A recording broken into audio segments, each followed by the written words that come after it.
Talk 1580. Now listen to me. You can hear me at 11 a.m., and if you miss me then, well, you can catch me at 6 p.m.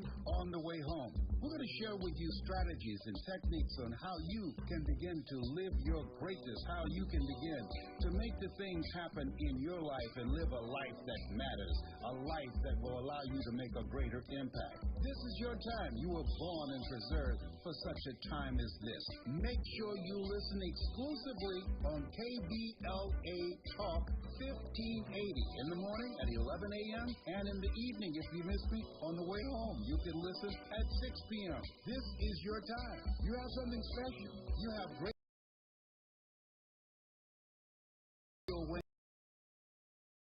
things on the way down. Take a chance on you. Bet on you and your dreams. This is your time. This is your moment. Make sure you join me. Don't you miss an episode, because this is going to change your life. Yes, on KBLA Talk 1580. Oh, yes, you got to be hungry.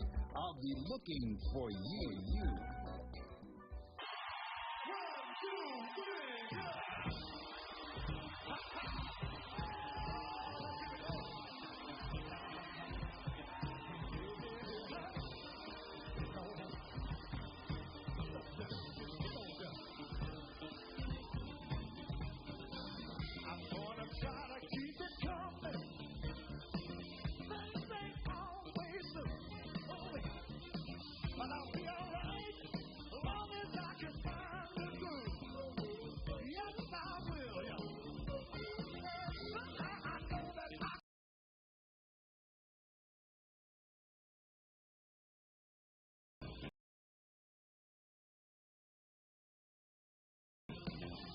Don't you worry, I'm gonna be around a while. Yes, I will. I'm just happy to see you to me. I can shine again. Live from Leimert Park, USA, I'm Tavis Smiley. You're listening to KBLA Talk 1580. So glad to see you and me back in stride again. Our phone number 1-800-920-1580, 1-800-920-1580. All of our socials can be found at KBLA 1580. That's Facebook, Twitter, Instagram, and YouTube. Everything at KBLA 1580. Let me also invite you right now to download our app and take us with you anywhere in the world and listen to us in real time by downloading the app right now at KBLA 1580. Should you miss us any day in real time, check out the podcast of our program by going to the app, the website, Anchor, Spotify, Apple, so many places to get the podcast of this program and listen at your leisure should you miss us any day in real time. But I am delighted to have you along live with us today for the next 3 hours. You can also watch the live stream of this program by tapping on the KBLA TV icon on our app or by going to our YouTube channel. And you want to do that right about now because our first guest is live in studio with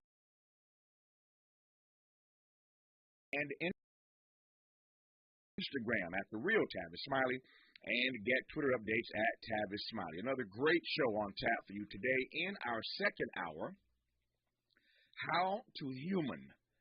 3 ways to share life beyond what distracts, divides, and disconnects us. We will talk with Carlos Whitaker about how we can refuse to let disagreements define us, how we can say no to being perennially upset, rage-filled humans, how we can become builders, not demolitionists. Author Carlos Whitaker joins us in hour 2 to talk about becoming better versions of ourselves, and should we all want that as a goal in 2023 and beyond. In our third hour, California is stunned and staggered, I think it's fair to say, by these deadly back-to-back mass shootings. 11 people in Southern California's Monterey Park just 2 days ago, and 7 more victims in Northern California near San Francisco yesterday. What gives? We will talk with Dr. Georges Benjamin, Executive Director of the American Public Health Association, about the alarming public health crisis of gun violence, and more importantly, what to do about it once we get to our final hour today in hour 3. But in this first hour today, speaking of a public health crisis, yesterday, LA Mayor Karen Bass and other city and county officials lauded the selection of Dr. Valencia Adams Kellum as the new CEO of LAHSA, the Los Angeles Homeless Services Authority. She is now the sister tasked with leading the charge in reducing and eradicating homelessness in the greater Los Angeles area. She has served as president and CEO of St. Joseph Center for 15 years now, and I am pleased, delighted, and honored to welcome her into the studios of KBLA Talk 1580 for her very first sit-down interview since her appointment just yesterday. Thank you for the honor, Dr. Adams Kellum. How are you today? I'm great. Thanks so much for having me. It's a delight to have you on. Lots to talk about. Glad we've got the hour. Thank you for the time. Let me start with this. I thought when I walked in the studio to say congratulations to you, and I still am. But this is a tall task. Are you sure? That you really want to do this? This is a lot of work. Yeah, it's going to be a lot of work. Yeah. But leading St. Joseph Center over the last 15 years has been a lot of work as well. Mm-hmm. You may have read and heard that when I took over in 2008, we were a small nonprofit, about $6 million organization with about 100 staff, and today we have over 400 staff, and our budget's about $50 million. So I'm not afraid of difficult tasks, but certainly this one is monumental. We are in a crisis, and as the mayor has said, it's one that we must address immediately. I think we have a number of things in place that we can uplift. We have a city now led by Mayor Bass that is aligned and focused. The city council has supported her efforts and funded her first tranche of what it will take to do the work around Inside Safe, and she has a number of directives that focus on addressing the crisis. A board of supervisors who have joined her in calling out the emergency and the crisis. So LASA stands in the middle of those two entities as the bridge and joint powers authority to bring alignment, and I think that's what's been missing. It's such a monumental task because there's been a lot of energy, but it hasn't been focused energy. Yeah. A lot to talk about in this hour, and you've teed up a few things already, including the fact that LASA is in the middle of the city and the county. That's a drama conversation unto itself. We'll get to that, I promise, later in this hour. But let me just start with this, or continue with this, I should say. To your mind, how did this become, use the word crisis, indeed it is. It was talked about all during the campaign between Caruso and Bass, and she has made this her priority. There have been all kinds of stories written about whether or not she can actually do what she promised she was going to do. We'll talk about that. There are stories written about whether or not she's putting so much focus on the homelessness issue get disregarded and not paying enough attention on other issues. And again, mayor of LA is a huge task, and I don't envy Mayor Karen Bass. But we'll talk about that as well. But for now, to your mind, how did this become? You run a center for 15 years and run it successfully, and those numbers you just laid out are amazing. You started with 100 staff, now you got over 400. Your budget's over $50 million. So you know what you're doing. To your mind, how did this become the crisis that it is today for our city? Well, I think we've ignored it for far too long, and I think that there were intentional policies and practices, zoning types of laws, and disregard for people in great need, and intentional Wow. policies and practices. And we see from redlining, to a number of practices even right here in our city, and a lack of dedication to building affordable housing, our population growth, even housing in general, let alone affordable housing. And so people are not making enough to make the rent. Of course, your listeners talk about that on your show all the time, and it's at a crisis level. We're finding that most people are just a paycheck away from being homeless. We have so many people who are on the streets, both in the city and county, as you know, but the vast majority are unhoused. So you can have homelessness without the high levels of unsheltered homelessness. So it's made our crisis even greater. Certainly the COVID tragedy and pandemic has exacerbated things, and certainly people living in encampments were allowed to stay in those encampments, and they grew considerably because it was safer to keep people in those encampments and tents rather than making them move from day to day. And certainly the virus would have been even exacerbated. So there's a lot to speak to why we're in this situation, and certainly the overrepresentation of black people. Note, We know that we make up about, 9% of the general population, and 35 to 40% of those who are unhoused, and we know that that is due to systemic racism.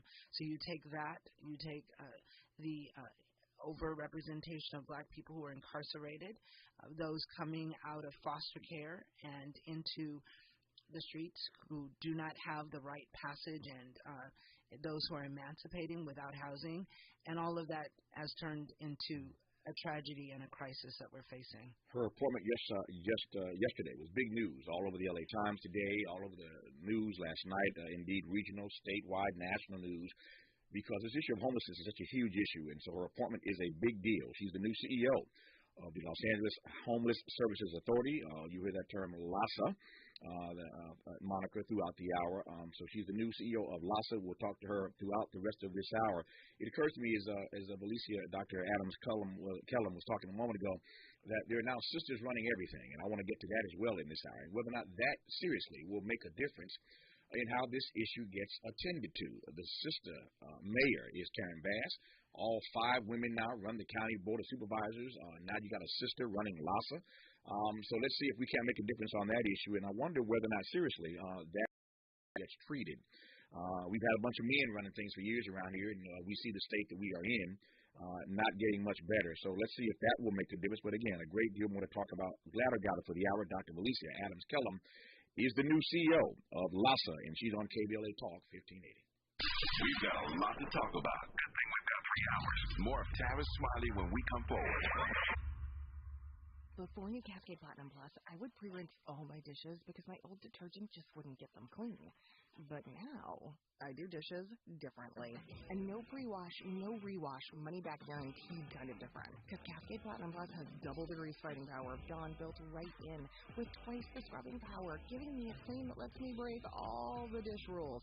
I just scrape, load, and I'm done. Yep. So clean. With Cascade Platinum Plus, I dare to dish differently. Dancing crew, trip for 2, nailed the final interview. Gang with Doug, brand new mug. Come here, kids, give me a hug. The more you want to do, the more we want to do. New COVID-19 boosters designed for recent Omicron variants are now available. Learn about eligibility and schedule a free updated booster today. By Pfizer and BioNTech. At Cedars-Sinai, we're honored to be named the #1 hospital in California and the #2 hospital in the nation in U.S. News and World Report's Best Hospitals Honor Roll. We're also proud to be named #1 in 6 specialties in Los Angeles. Thank you to our physicians, nurses, academic leaders, and thousands of other team members who bring their best to Cedars-Sinai every day. Learn more about our top-ranked care at cedars-sinai.org. Are you looking to steer your career in a new direction? Driving for Culver City Bus can be your ticket to a long-lasting career with excellent benefits and paid training. Looking for customer service and safety-minded bus operators to join the growing Culver City Bus team, offering on-the-job training starting at $19.10 per hour, uniform allowance, and health benefits. Culver City Bus, a great employer. Let us connect you with an essential service job. If you enjoy driving, seek real opportunities for a career change, and are passionate about making a difference in the community, we invite you to join the team. Start your journey by submitting an application at culvercity.org/jobs. For more information, visit culvercitybus.com or call 310-253-6500. Again, 310-253-6500. Was another way. I would smoke once an hour. That didn't work either. All that would happen at some point of the day, I would end up doubling up. Other ways that I tried to quit was I stopped buying cigarettes totally. But if I took 3 puffs off of 15 friends, those didn't count because they weren't my cigarettes and they weren't full cigarettes. I went through a lot. Every attempt is part of your story to quit for good. Visit Kick It California today at kickitca.org. Interrogating your assumptions and expanding your inventory of ideas. Let's get back to Tavis Smiley on KBLA Talk 1580. Let's get back to Dr. Valicia Adams Kellum on KBLA Talk 1580. We love exclusives around here, and this is Yet another exclusive brought to you by KBLA Talk 1580, her very first sit-down conversation since being appointed yesterday. The new CEO of LAHSA, the Los Angeles Homeless Services Authority, and I'm delighted to have her live in studio with us for the rest of this hour. Let me get your assessment. Maybe assessment's not the right word. For those who've not been following this, and many of us have, of course, it was the topic during the campaign, as I mentioned, the issue of homelessness and the unhoused.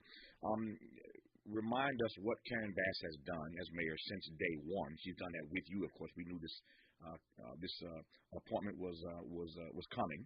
And by the way, congrats on a unanimous vote, and you didn't just get the position. That speaks to your pedigree and all the work you've done, the fine work you've done so far, Dr. Adams Kellum.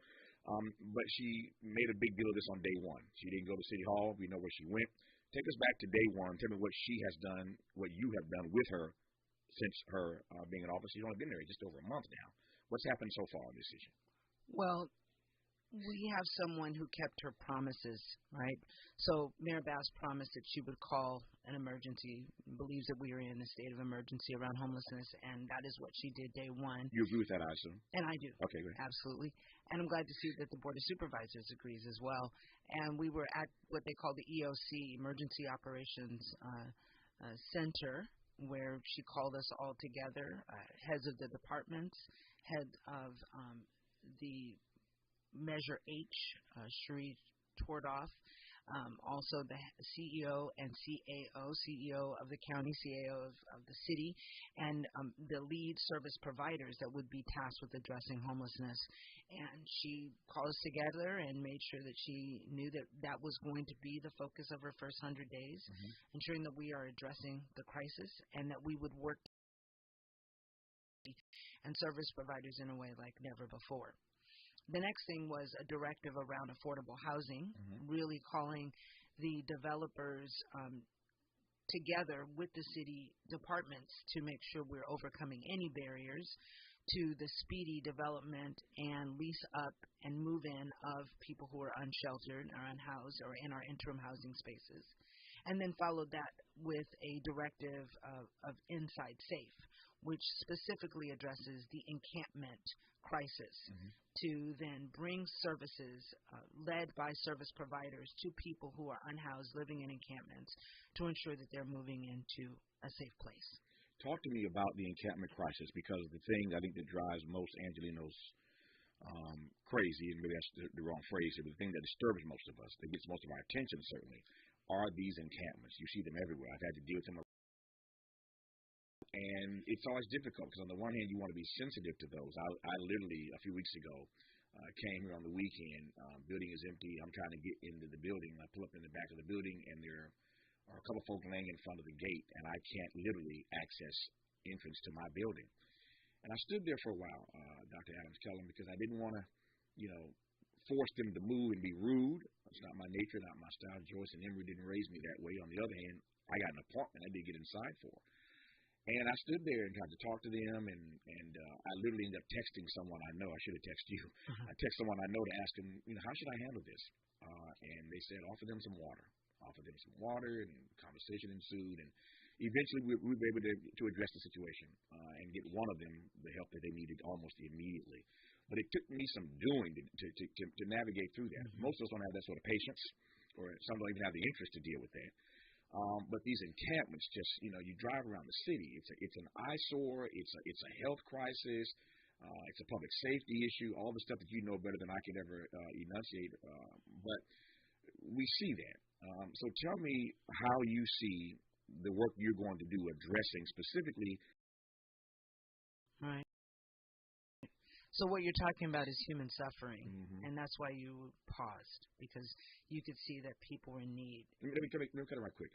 Just speaking of pausing, do you believe, and I love that phrase, do you believe that most of us see those encampments as human suffering?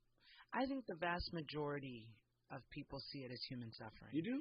I do. Yeah. I think there's also frustration that with all the money we have and who we are as a city, that we haven't done a better job to address it. But I have found that when folks call about encampments, and even when we did the big effort on Oceanfront Walk a year and a half ago, most people wanted to know what was going to happen to the people. They didn't just want us to get rid of the encampment. Even the most recent work in Venice, what we've heard most from the neighbors is we're just so glad people. So it is human suffering. We need to respond to it as a human suffering type of crisis. So we have to do it from a humanitarian perspective. And yes, we will do that. But I think what's missing and has been missing is coordination, leadership, and vision. We need to be clear that it isn't right for anyone to live outdoors. And the mayor talked a lot about that during her campaign, that she didn't believe anyone should live outdoors. It's not a place for folks. We camp outdoors, but living outdoors in the way that people are suffering in encampments is not right. And I have found that even folks who sometimes say no to our assistance initially, it's mainly because they've adapted to inhumane circumstances. It's the way that people adapt to poverty. It's the way that sometimes people engage in violence in community. These are things that people have adapted to, unfortunately, and we have to change that around. I think about the way we talk to kids about not getting involved in gangs. They're right there. They're part of the community, but it's not something we want them to be a part of. So we educate them. This is not for you. This isn't the way your life has to go. There is a plan and purpose. We have to say the same thing to people in encampments. Many of them, years and years of living in poverty. Mental illness, drug and alcohol addiction, many have given up and don't see a way out. And we have to show them a path out of that suffering. And we have to do it collectively. It's going to take the city and county to do it. The service providers are out there every day, boots on the ground. But without the city and county departments that are so important that we've pulled together in Inside Safe, no one entity can do it alone. LASA can't do it alone. In a focused effort to collaborate and bring together resources with a real, I would say, courageous and bold approach, I think we can address this problem. I've heard everything you said in the last 3 or 4 minutes, and I am still stuck on that notion of human suffering. Let me come back to that again before we move forward. I want to believe that you are right in your assessment that the majority of fellow citizens in this city, and for that matter, this state and beyond, this is not just an LA issue. This station is flagship here. We're heard across the country, as you are being seen and heard across the nation right now. So this issue is not just LA-centric, as you well know, but it's certainly a major crisis in Los Angeles. As we said already 3 or 4 times, it was the topic du jour during the campaign for mayor between Caruso and Bass, and Karen Bass, of course, is the victor in that race. Thank God for Jesus. I'll leave that alone. Anyway, this notion that we believe, most of us, your notion that most of us believe that this is human suffering when we see it. Let me push back on that, because if we really saw this as the human suffering that it is, we could not have ignored it for as long as we have. Your assessment was that we've turned a blind eye to this. And not just the people, but let me just indict these politicians. These politicians have turned oftentimes a blind eye to this. And even when there's been money, the people have passed measures. This may be augmenting your point. The people have voted to pass tax measures to provide more funding for this issue. And still, the issue hasn't been addressed. So something is just gnawing at me. I want to believe your framework. I want to get inside of it. But if we really believe that this were human suffering, I can't then juxtapose or square how it is nothing has really been done to alleviate it. Humans don't see suffering and ignore suffering that way unless either there's something wrong with us, or unless, number 2, respectfully, your framework is wrong. Well, it's possible, but let me offer this. We see poverty every day, and it is also human suffering. You're making my point. But there is not always a clear solution. Yeah. What I've found is that our electeds and our citizens are deeply concerned, and they see the human suffering.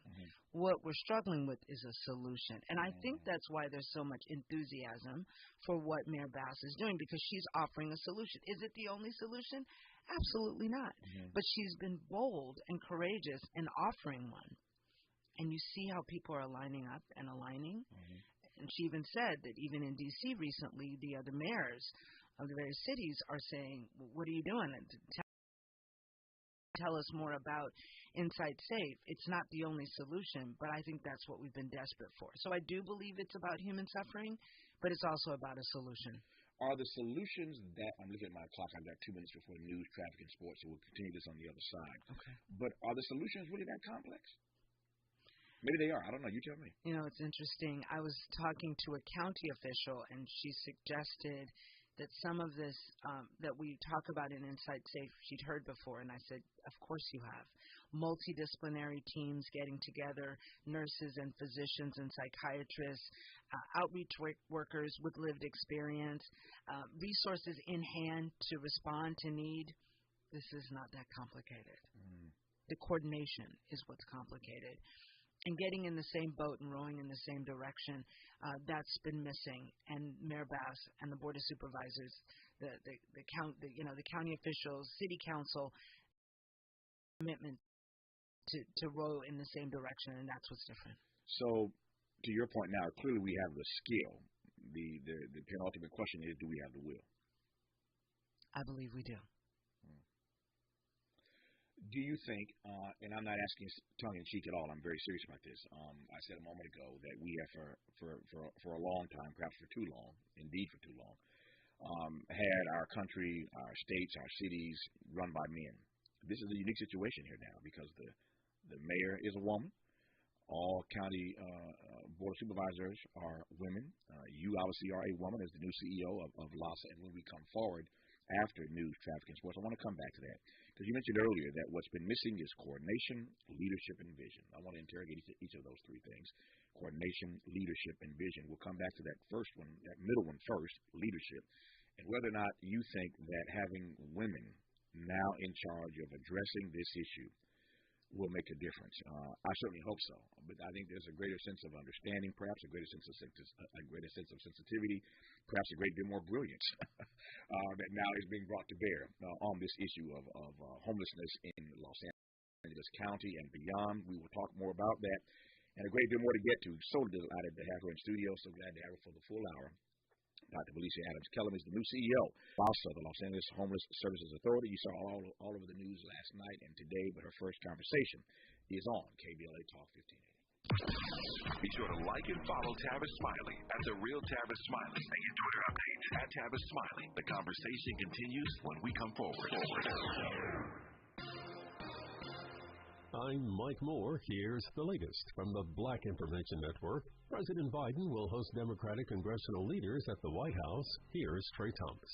White House Press Secretary Karine Jean-Pierre said Democratic leaders plan to discuss a range of issues as there's a looming standoff between Democrats and House Republicans over raising the debt ceiling. When it comes to this new Congress, when it comes to moving forward to deliver for the American people, he wants to do this in a bipartisan way. Biden also plans to meet with House Speaker Kevin McCarthy on the issue, although the White House is yet to say when that will occur. I'm Trey Thomas. Happy birthday greetings go out to African-American reality personality Kenya Moore, who turns 52 today. She appears on The Real Housewives of Atlanta. And that's the latest 24/7 news source, the Black Information Network and BINnews.com.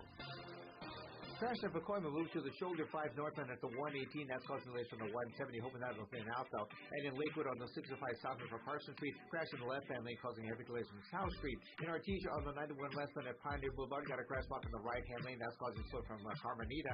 And you got a cigarette in Cerritos on 91 westbound at Bloomfield Avenue. All ramp closed because of a big rig crash. In Long Beach on the 405 southbound. Got a crash on the ramp toward the 710 northbound. That's Hope from Carson. Did you get your free tire at Big O Tires? That's right. Now through January 29th, buy 3 select tires, get the 4th tire free with paid installation. Wet weather means slippery roads. So what are you waiting for? Buy 3 tires, get 1 free. Now at your neighborhood Big O Tires. For your nearest store, visit BigOTires.com. This is the KBLA Sports Minute with Ray Richardson. The Lakers and Clippers meet up tonight at Crypto.com. A couple of important questions for the Clippers. Will Kawhi Leonard and Paul George play? And do the Clippers have enough defense for LeBron James? Since turning 38 on December 30th, LeBron is averaging 35.1 points. Things are looking up a little bit for the Lakers. In their last 4 games, they are 3-1 and only 1 game from qualifying for the play-in tournament.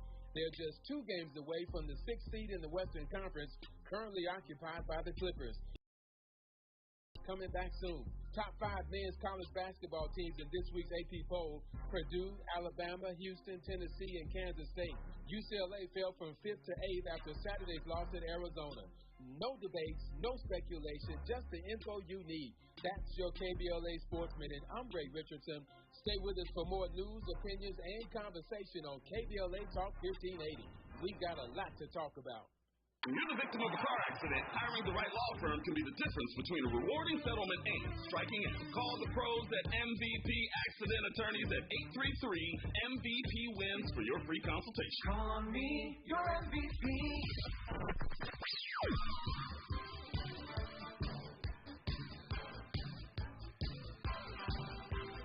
This is KBLA Talk 1580. Talk radio.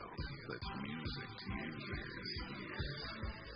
We're unapologetically progressive. KBLA Talk 1580. KBLA Talk 1580. We've got a lot to talk about.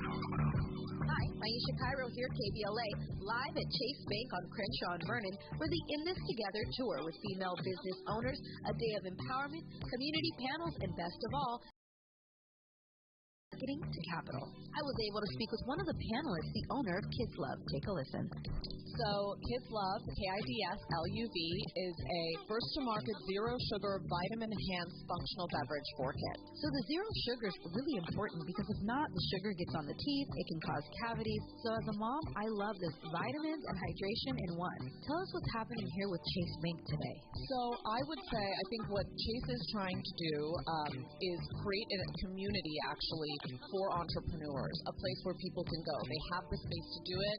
It's a beautiful space. And to be able to have these conversations. There are so many benefits to being a women-owned and certified business, from a standpoint of getting into stores, not paying the slotting fees of what it takes to be in stores. So I think Chase is trying to bring awareness to a lot of the things that people just don't know about, that not only the bank can help, but outside of the bank, their relationships can help create. That's beautiful. And I know, this is how we build equity in communities of color, is kind of spreading that information and that knowledge. So thank you for being here today and doing your part and letting these women know that it is possible. For KBLA 1580, I'm Maisha Cairo in the community with Chase. Our week audited black newspaper in the state of California with a distribution of over 50,000 copies weekly. Pick up a copy every Thursday to get the latest news on African American communities of LA.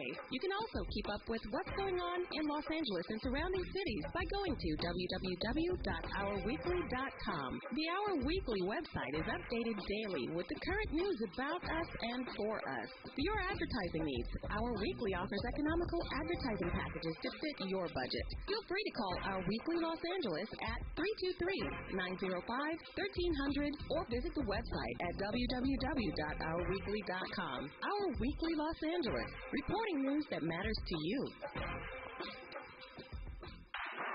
This is KBLA Talk 1580, where everybody is somebody and nobody is a stranger. You belong here.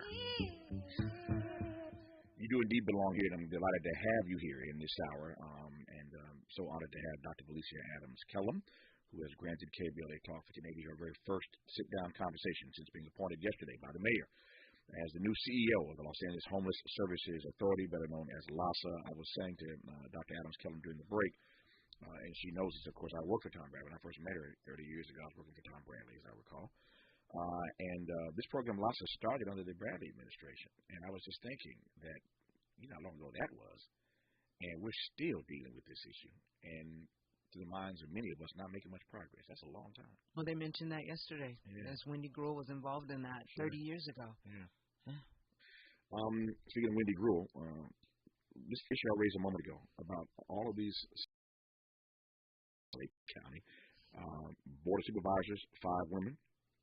Karen Bass, historic election as the first woman and second African-American, speaking of Tom Bradley, to be mayor of the city. Now they select you, unanimously, a black woman, to be the CEO of LAHSA. I'm loving all this. On the one hand. On the other hand, that's a whole lot of pressure that y'all sisters are under.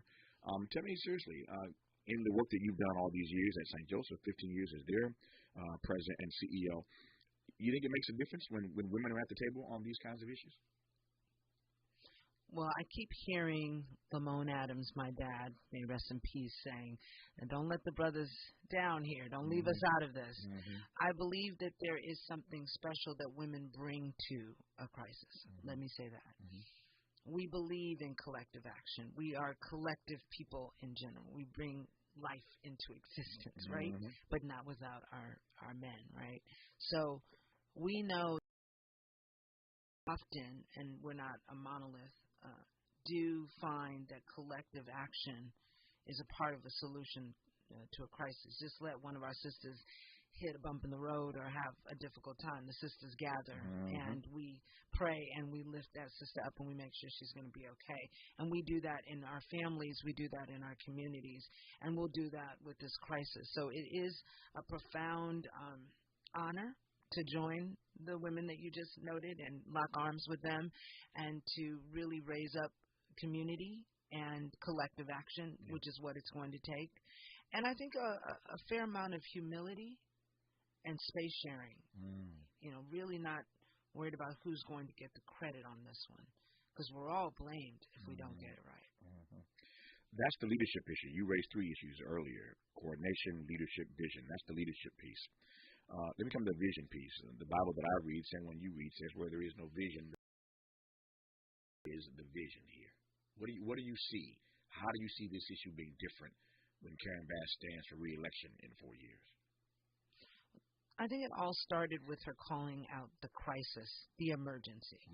And you mentioned earlier that the city is large and she has a number of areas of focus and concerns that are beyond homelessness. But I think any good leader focuses on the most pressing, imminent concern. And the suffering on our streets is that. And I think it deserves her attention. And I understand from many polls that the citizens of Los Angeles agree. Not only that, they believe she's most responsible to address it. So I believe she's doing not only what she promised, but what's called for in this moment. So the vision is to address street homelessness. And by doing so, we also decrease. I'm excited to hear, and she noted it, that President Biden has also set as a goal of reducing homelessness across the country by 25% by the year 2025. And with LA being so pivotal to that, we make up 30% of California's homeless population and about that same amount, a little more, a little less, of the state, of the United States. And so we've got some doing that we have to lead in. And if we get there in LA, so will California, and so will the United States. So this is a focus that we must lean into. The vision will include not just encampments, because that's one piece of it, but the true test of an effective intervention is housing. The solution to homelessness. And so, as the mayor suggested in her first directive, we must build housing more swiftly. It must be more affordable and accessible. And so all the systems in the city and county must stand up now and pay close attention and do whatever is necessary to be swift in housing people. Let me ask you a quick question about housing. And this just, I'm no expert here. You're the expert. I'm just a lowly talk show host. But it seems to me that if everyday people who do in fact have jobs, who want to be homeowners, I can't tell you the folks that are coming into my mind right now, some in this building, who have been looking to buy homes for quite some time now. And these are everyday people with means, with jobs, who can't afford to buy a home in Los Angeles. If everyday people who are gainfully employed can't afford to buy homes because of this housing crisis, this housing shortage, then how do we think we're going to house homeless people? And that's where we have to get really creative. I mean, sometimes it might be pods and creative ways, as long as, the mayor always says, a space without someone's having access to their own bathroom is not a space for permanency. That's her thinking. We have lots of models and ways that we've leaned on single room occupancy, spaces, and those have a role to play. But ultimately, we need to get really creative about space and making sure that we are doing what we call shared housing for people that works for, and putting families even together who can collectively purchase spaces. I think community developments need to have more envisioning around what it takes for people to own the space they're living in. And there's talks of that, but I just don't think it's as focused, and I think it needs to be included in this conversation. Speaking of vision, what do you intend to do? That's the ultimate question. You are the new CEO of LAHSA, the Los Angeles Homeless Services Authority. What does Dr. Valicia Adams Kellum intend to do? Well, I believe that Supervisor Janice Hahn said it best yesterday at the press conference. I will move with urgency. It's beneficial in a sense that I have been a part of this for the last 15 years as a lead service provider in the space. So I've been in all the meetings complaining. I've been in all the meetings talking about what needs to happen to make things work, to ensure that people move swiftly through the system from homelessness to housing. And I'm going to act swiftly. I have the list. I have the letters that I've co-written over the years to the various leaders, some of which they've put into place, and some of it not yet or still on the table. And so I'm going to bring those pieces together and get to work. I told someone yesterday, I think we just need to go to every list, every letter, and act.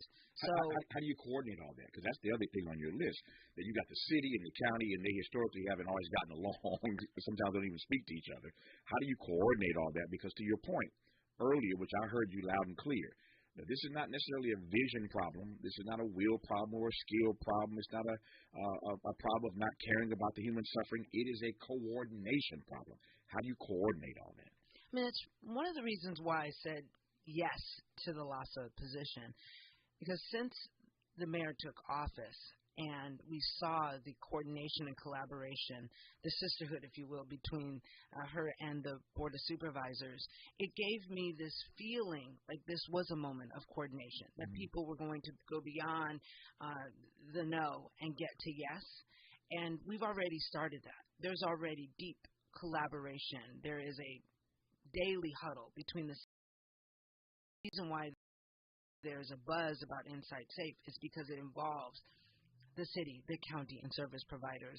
So, yes, we will get together and coordinate, because I believe the urgency and the frustration exists in the city and county of why can't we get past our barriers and our difficulties and come up with solutions. So we will get together, but the lists are already made. Everyone knows what needs to get done. We just need to prioritize. We need to be very smart about where we start. Because there are some things that are going to be a part of the short-term solution, and some things will take some time because the system in some ways needs repair. So we'll start with the short list, the things that we can get done in the first 100 days, and I will bring folks from city and county, people in community, service providers, of course, people with lived experience, folks who are both homeless and previously housed, and we'll get it done. But we don't need months and months of discussions. We have the list and we need to act. When we come forward, I want to ask you directly about the following. I have, in my career, oftentimes seen politicians who are well-intended. They see the problem. They know what needs to be done. To your point, you don't need any more meetings, any more white papers. And yet they end up being frozen by the fear of making mistakes. They know everybody's watching. They know what's riding on this. They end up being frozen by the fear of making mistakes. I want to talk about that when we come forward. Our guest, Dr. Valicia Adams Kellum, the new CEO of LAHSA, the Los Angeles Homeless Services Authority. You're listening to her right now on KBLA Talk 1580. We don't try to be all things to all people. We just remain true to who we are. You're listening to KBLA Talk 1580. Governor Newsom's first budget praised by elected officials under California's new Black Director of Finance. Maisha Cairo here with your K-Black Minute News, brought to you by CaliforniaBlackMedia.org. Early January, Governor Newsom presented draft of the 2023 to 2024 budget for California. Senator Steve Bradford said the state's more cautious spending plan is a step in the right direction. He added that he will continue to fight to fund priorities that are critical to marginalized and vulnerable communities. Chair of the CLBC, Lori Wilson, praised the budget's $300 million allocation to K-12 education. The governor also evoked Prop 98, which requires a minimum funding for community colleges. After education, the second highest funded priority at 23.4% was health services. If approved, some of the money will go toward mental health programs. For more on the state budget, visit gov.ca.gov. At Cedars-Sinai, we're honored to be named the #1 hospital in California and the #2 hospital in the nation in U.S. News and World Report's Best Hospitals Honor Roll. We're also proud to be named #1 in 6 specialties in Los Angeles. Thank you to our physicians, nurses, academic leaders, and thousands of other team members who bring their best to Cedars-Sinai every day. Learn more about our top-ranked care at cedars-sinai.org. KBLA Talk 1580, putting the spotlight on culture and Foundation works in the community to promote positive race relations and achieve social justice. The foundation provides advocacy, educational scholarships, and the powerful Walk in Love initiative. The Rodney King Foundation seeks a world of hope, tolerance, and social justice, where divisiveness has been overcome and all people live together peacefully and harmoniously. Executive Director, Founder Laura King is striving to enhance the community's self-esteem, health, social services, and social justice locally and worldwide. The foundation is dedicated to continuing the message of Laura's father, the great Rodney King, to promote peace and #GetAlong. For more information, please visit rodneyking.org or call 626-541-2907. This is a community call to action from KBLA Talk 1580. Let's unpack a little bit more with Tavis Smiley. The conversation continues right now. You've been at this for 15 years as the head of St. Joseph Center, Dr. Alicia Adams Kellum, and I suspect what I said to you didn't strike you as some foreign concept, that leaders oftentimes get frozen by the fear of making a mistake. You concerned about that with regard to this issue that you've taken on? Well, I get it. No one wants to make a mistake, and I know when I started at St. Joseph,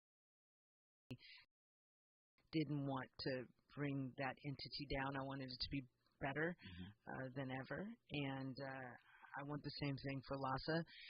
I think the moment of pause and being frozen is behind us. I don't think we can afford to be frozen in this space.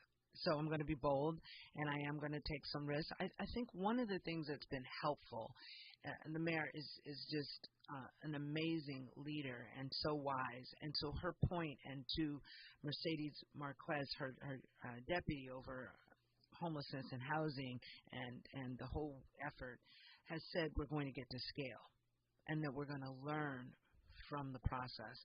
So people who are building something new, if they don't build in a learning process, a space and place where we can make incremental changes and fix anything that's broken along the way or doesn't work out, I think it can cause us to move forward and not make mid-course corrections in the process. So that frees us up, those of us that want to be thinking outside the box or entrepreneurial in the way we do things. We want to know we can make mistakes, that they will be tolerated and corrected, and that there's room for learning along the way. What does getting to scale mean, though? Well, if I use Inside Safe for as an example, then, we've started, there's been a couple of encampments that we've worked on. It came out of work that we were doing in Venice and other areas. And so in the next week or two, we will probably multiply that by 2 or 3. We will have 4, 5, 6, 7 various encampment efforts going on simultaneously. And I'm sure your listeners are like, okay, great. When does it come to our area? Well, it is coming to an area near you soon. The mayor has a vision for this scaling, and she wants. We've started off small, and we're building now to where we can get to scale, and we'll be learning along the way. Part of the Inside Safe directive was that there would be a report and a model going forward to really institutionalize Inside Safe, and that's what we're building upon and moving towards. Because I've known you for 30 years, believe it or not, when I saw the news yesterday of your appointment, which we knew was impending, I was thrilled and delighted, both for the city, because I know your integrity and the work that you've done, but for you personally, it's a huge opportunity. It is, as you said, it's a risk, but it's a risk worth taking. Obviously, you've calculated that with your family. It's a risk worth taking, and I'm glad to see that you stepped up to offer yourself to be the public servant that we need in this arena at a moment such as this. When we come forward in our remaining moments, I want to go back to where we began this conversation, St. Joseph Center. Your record there is enviable. What you did there is amazing. It is because of that track record that everybody unanimously voted for you to be the person to run LASA. And I want to just close our conversation by going back to St. Joseph and giving you a chance to talk about the work there. I'm grateful to your team there and get a chance to shout them out as you leave them now to take on this new assignment. So we'll go back to where it all began 15 years ago at St. Joseph Center with Dr. Valicia Adams Kellum when we come forward in our remaining moments with her on KBLA Talk 1580. Say the quiet part out loud. KBLA Talk 1580. LA, get ready to experience the best dramedy of the year. Michael Coleman presents My Wife, Your Woman, live on stage Saturday, January 28th, 8 p.m. at the Wilshire Eville Theater. Get your tickets now at mcslive.net. My Wife, Your Woman. Emotions spiral out of control when Kim decides to break up her passionate affair when her husband returns home early from war. Get your tickets now at mcslive.net. My Wife, Your Woman. At Charmin, we heard you shouldn't talk about going to the bathroom in public, so we decided to sing about it. Roll Charmin ultra strong. That's effort on your seat. Yeah. Roll it. Drop it. Yeah. Roll it. Drop it. Charmin flows extra strong from the road. Your butt hella clean while you're sitting on the bowl. Yeah. That's all you need for that bathroom groove. Get you in and out without nothing to prove. Charmin Ultra Strong cleans better so you can use less. Enjoy the go with Charmin. When you're the victim of a car accident, hiring the right law firm can be the difference between a rewarding settlement and striking out. Call the pros at MVP Accident Attorneys at 833-MVP-WINS for your free consultation. Call on me, your MVP. Thinking about hosting a podcast and don't know where to start? Morris Media Studios has you covered. We're a professional podcast and voiceover studio located in Leimert Park. We specialize in recording and live streaming audio and video podcasts. Let us help you set up, record, and distribute your podcast. Hosting a podcast is a great way to bring awareness to your business, product, or good cause. For more info, visit morrismediastudios.com or give us a call at 323-815-4204. Conversations that matter.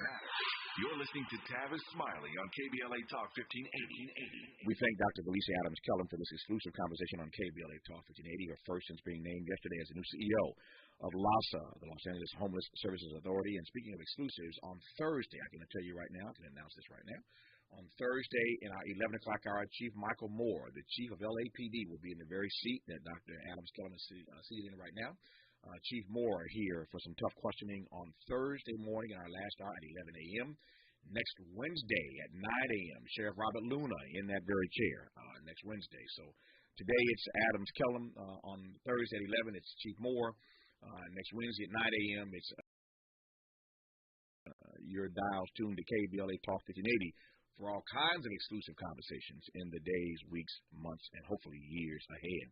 I close on this note with Dr. Adams Kellum talking about we've been talking about LASA, her new assignment there, but it all started at St. Joseph Center in the last 3 minutes. I'm going to give the microphone to you. You did some remarkable work there, so just brag about St. Joseph Center. Take it away. Well, thank you. St. Joseph Center has actually been serving low-income and homeless individuals for 45 years. And when I showed up 15 years ago, we were in a very different place. But what was there and what remains is a powerful mission and a group of staff members who are dedicated to what we call the Dear Neighbor. We really believe it's the way we do the work, it's the heart that we bring to the work. And what I've done, and yes, when we started we were smaller and actually at times had some financial challenges, really. any kind of small community-based organization. We really had to turn to what we did best, what we do best. It turned out to be innovative outreach, with us being really one of the first organizations to bring mental homeless outreach efforts as well as street medicine. So we were an innovative model, and my background is being a PhD. I'm a researcher. I believe in bringing best practice, and I think that is what helped St. Joseph Center stand out, because we're scrappy and we were eager and we love doing new things, and we always bring the best practice as well as research and data. So it helped any of our partners who did work with us to know not only that we were doing good work, but we would show the numbers. Over the years, we grew and eventually moved over into the South Los Angeles area to partner with many organizations. First to Serve is where we are co-located, so it's not like we're just moving as a West Side agency into South LA. We are actually working with South LA-based organizations, partnering and raising money together for the people. So in downtown Los Angeles on 333 Central. So our growth has been pretty steady. I think the biggest... Pretty phenomenal. Thank you. Yeah.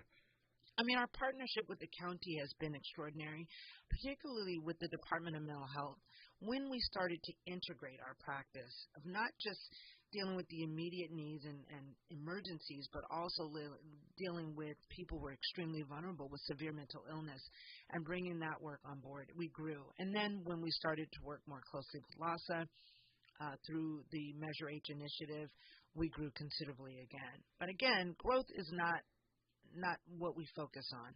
It's the quality of service. It's bringing excellence. It's making sure that we have the data to back up what we're doing. And it's the mid-course correction that we believe in if there's something we're doing that needs to be retooled. I have to do a shout-out to my board. Kevin McCardle, Dr. Kevin McCardle, now Deacon McCardle, has been my mentor, my friend, my guide. Someone that has done all of this without having my father alive. My mom is still alive, and I'll tell her you said hello. Please do. Mary's doing great. But not having Lamone there as someone I could turn to, Dr. McCardle has been someone that's just been amazing and so precious to me as I've grown and taken risks. And my executive team, my leaders at St. Joe's are phenomenal.